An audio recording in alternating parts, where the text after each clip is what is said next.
দিকে মানবিক করিডোরের সিদ্ধান্ত নিয়ে স্বাধীনতার উপর আঘাত দেওয়া হচ্ছে।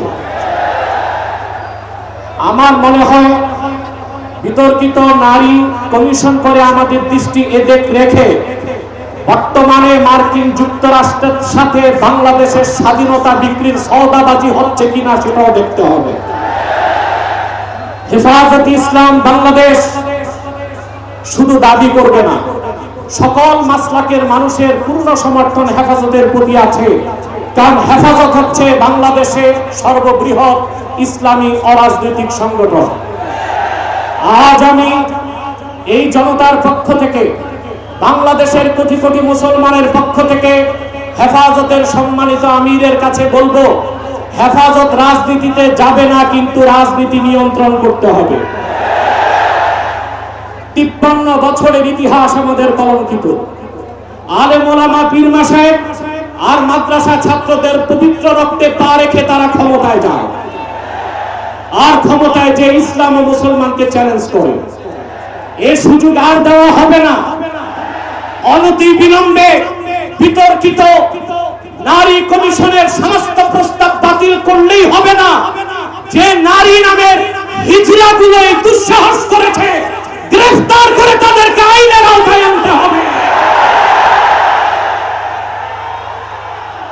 আরেকটি বিষয় হচ্ছে, ডক্টর ইউনূসকে বক্তব্য পরিষ্কার করতে হবে। 16 বছর ভারতীয় আধিপত্যবাদের বিরুদ্ধে আমরা রক্ত দিয়েছি। সর্বপ্রথম সকল প্রকার শিরক, কুফর, রামবাম, নাস্তিক আর ভারতীয় আধিপত্যবাদ ও ফ্যাসিবাদের বিরুদ্ধে রক্ত উৎসর্গ করেছে শাপলা চত্বরে হেফাজতের আলেম ওলামা কর্মীরা। সেই আন্দোলনের আগ্নেয়গিরিতে 5ই আগস্ট ছাত্র জনতা আগুন ধরিয়েছে শুধু।